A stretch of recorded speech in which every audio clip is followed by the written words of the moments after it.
Jeb Bush's campaign for the presidency has had a lot of problems. His stances on various issues hasn't really taken hold. He's had to defend his recent taking on of the advisors of his brother in terms of foreign policy.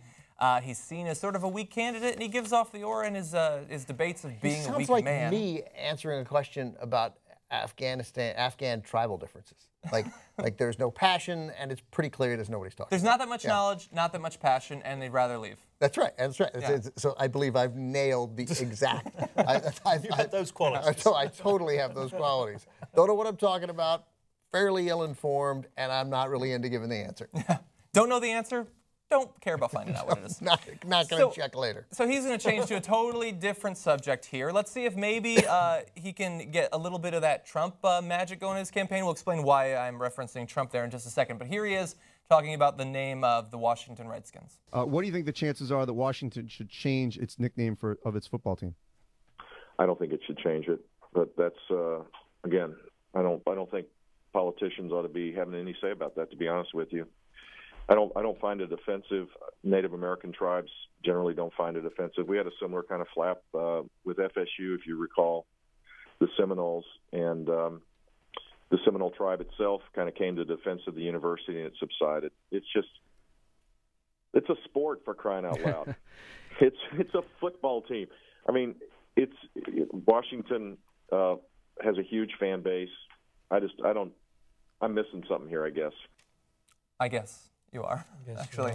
Yeah, so, I mean, he's wrong on about a zillion things. Every significant, just about every significant tribal leader in the country is against the name. So he's misinformed.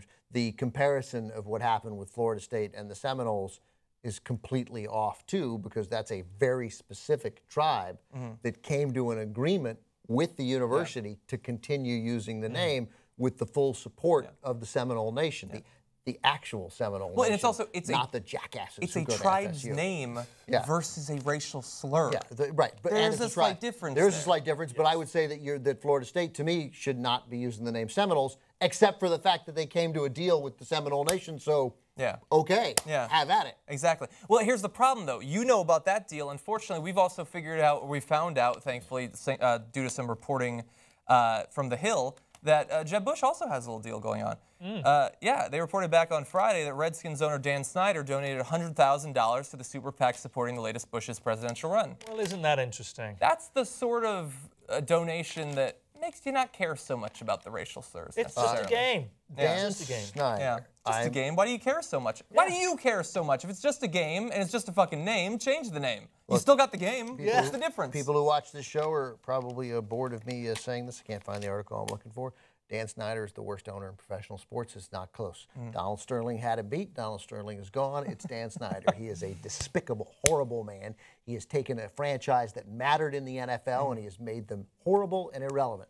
I've been a fan of the Oakland A's all my life and the Washington Bullets. I can handle losing. I can handle a bad team. A 4-12 season, that doesn't faze me. What fazes me is arrogance and incompetence, is picking on your fans, is being a consistent bully. He is a bad person. He's bad for Washington. He's bad for the NFL. He is bad for America. And he is very bad for Native Americans. That team should change its name. It is long past due. Name them the Pigskins. Their era of greatness was led by the Hogs, the guys on the front line. They're the only team that had that. Pigskin, it sounds a little weird, but it is a football, for crying out loud. You could still call them the Skins. Done. Great name. No other sports team like it. And Dan Snyder, you'd be a hero. You'd still be an asshole, but you'd be a hero for an hour. Yeah. Okay. Yeah. I'm not going to go into details. But I don't really care. I don't really care. It's just a game.